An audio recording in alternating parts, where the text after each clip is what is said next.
Zlata ribica. Neka mačeha nažene svojega bedastega pastorka z rešetom po vode. Nerodnež, kakor ga je imenovala, gre k studencu, zajame vode, pa namesto vode ostane v rešetu le ribica, ki se je sedaj, ko je voda iz rešeta odtekla, pričela hudo premetavati.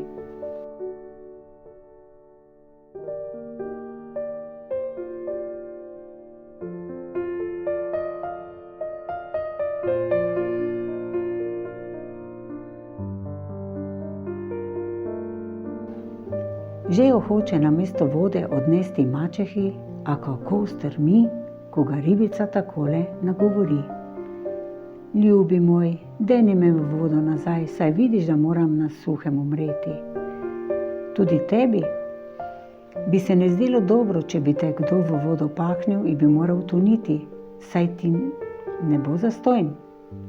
Kar boš v mojem imenu prosil, ti bo dano. Dobrega srca, kakor je bil, brez premisleka vrže ribico nazaj v vodo in poskusi vodo zajeti, če se mu ni ribica morda zlagala z besedami zlata ribica, da bi rešeto vodo držalo. Porine rešeto vodo in ga spet dvigne. Toda sam skoraj ni mogel verjeti, ko je videl, da rešeto drži vodo.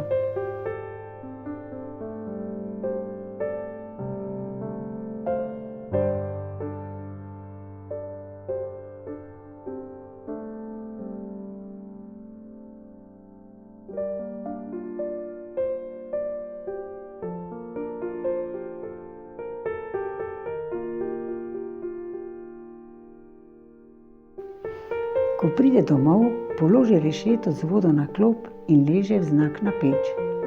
Mačehi pa se nikakor ni zdelo prav, ker je v rešeto vodo prinesel, zato se je mislila, da mora biti čarovnija. Nažene ga v hosto, naj ji hitro bukev za drva poseka in jo privleče domov. Čeravno nejevoljen, se ji vendar da in se odpravi z doma.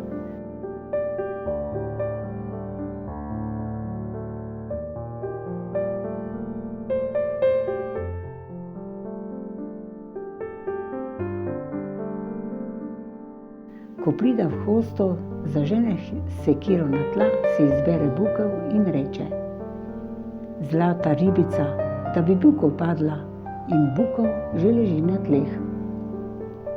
On pa sede nanjo, spet spregovori znane besede in bukev se začne gibati naravnost proti domu. Pot je vodila mimo gradu, v katerem je ravno mlada gospodična pri oknu stala. Čudno se ji zdi, da bukev sama. Nerodneža nese, namesto da bi jo on s konji vlekel domov. Zato čudet se zavpije: Glej ga, nerodneža! Namesto da on bukev nese, pa bukev nese njega. Ti si zares čarovnik. To je bilo nerodnežu preveč. Mislil se je: počakaj, ti bom že pokazal, ker praviš, da sem čarovnik. Zato iz jeze v imenu zlate ribice poželi, da bi gospodična noseča postala in gre svojo pot dalje.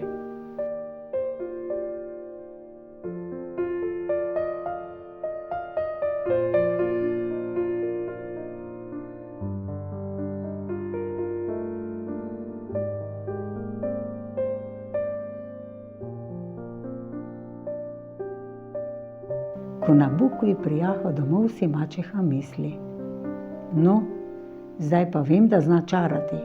In ga z besedami: Poberi se mi, čarovnik, izpred oči, nič več te nočem trpeti doma, spodi od hiše. Ker ni vedel, kam naj se obrne, se ponudi v graščini za pastirja in tam ostane.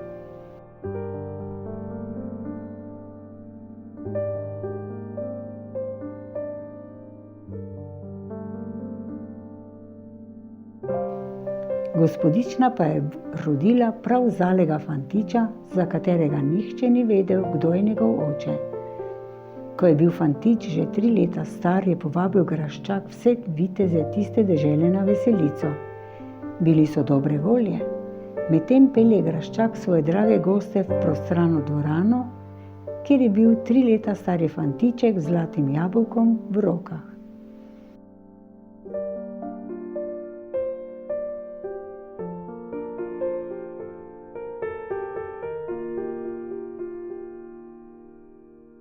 Graščak je namreč rekel, komur bo fantič jabolko podal, tisti je njegov oče.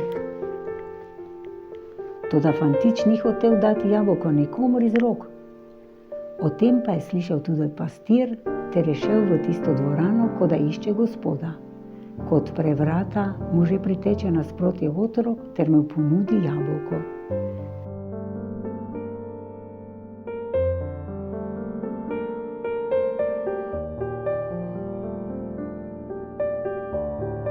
Graščak pa vendar še noče verjeti, da bi bila njegova hči s pastirjem imela otroka in pravi: če boš ti prej vagan orehov preštel, kakor jaz pečeno kokoša razrezal, ti bom šele verjel, da je otrok tvoj. Pastir je bil s tem zadovoljen in si dal prinesti orehe, gospod pa kokoš. Oba sta se spravila na delo.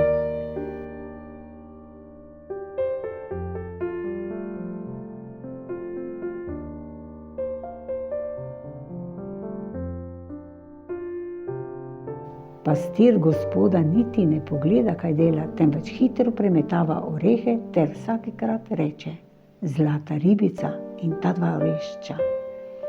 Graščak pa si je mislil, da bo tako prej gotov kot pastir in upira van oči. In glej, pastir je orehe že preštel, preden je gospod kokoš načel. To ga razjezi. Nikakor še ne more verjeti, da bi bil pastir oče tega otroka.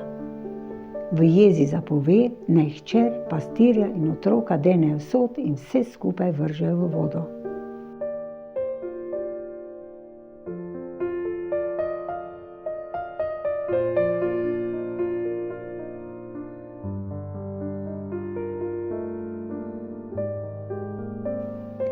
Lepa gospodična je v sobo jokala, ker se je gotovo smrti bala. Tudi pastir jo potolaži z besedami: nič se ne boj, dokler sem jaz pri tebi, se ti ne bo pripetilo nič hudega.